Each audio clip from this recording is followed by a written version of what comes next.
ప్రజా సమస్యలపైన రాప్తాడు ఎమ్మెల్యే పరిటాల సునీత మండల అధికారులతో ఎంపీడీఓ కార్యాలయంలో సమీక్ష సమావేశం నిర్వహించారు. ఎమ్మెల్యే సునీత మాట్లాడుతూ రైతుల సమస్యలపైన ప్రత్యేక దృష్టి ఉంచాలని, అర్హులైన ప్రతి ఒక్కరికి ప్రభుత్వ పథకాలు అందాలని అధికారులను ఆదేశించారు. ఈ కార్యక్రమంలో మండల కన్వీనర్ పంపు కొండప్ప, మాజీ కన్వీనర్ నారాయణ స్వామి, మండల ప్రధాన కార్యదర్శి దగ్గుపాటి శ్రీనివాసులు, సాకే జయరాం, పామట్ల కోటి సర్పంచులు తదితరులు పాల్గొన్నారు. చాలా తారుమారు చేశారు తల్లి. మళ్ళీ అది మీ మీద కూడా వేసుకోండి. ఒక్కసారి అన్ని చూసి మీరు కూడా అవి రైతులకు ఇబ్బంది పెట్టకుండా మీ చుట్టూ తిప్పుకోకుండా వాళ్ళకు పని చేసే బాధ్యత అది ఎంఆర్ఓ గారు కూడా తీసుకోవాలని కూడా నేను చెప్తున్నాం. మరి ఇంకా చాలా వరకు కరెంట్ సమస్యలు కూడా ఎక్కువ ఉన్నాయి. ఇది 3వ మీటింగ్. నేను ఎక్కడికి వెళ్ళినా కూడా కరెంట్ సమస్యలు ఎక్కువ ఉన్నాయి. డీపీలు లేవు, తర్వాత వైర్ లేకుండా పోయింది, పోల్లు పడిపోతున్నాయి.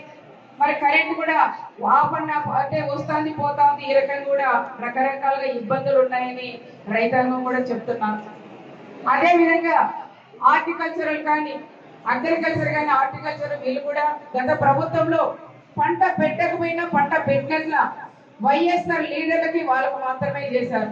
పంటలు పెట్టినా అక్కడ వీళ్ళ తెలుగుదేశం వాళ్ళని వాళ్ళు కూడా పేదవాళ్ళు కూడా ఈ ప్రభుత్వంలో కూడా చేయలేదు. అది కూడా హార్టికల్చర్ కానీ అగ్రికల్చర్ ఒక్కసారి ఆలోచించాలని వాళ్ళు కూడా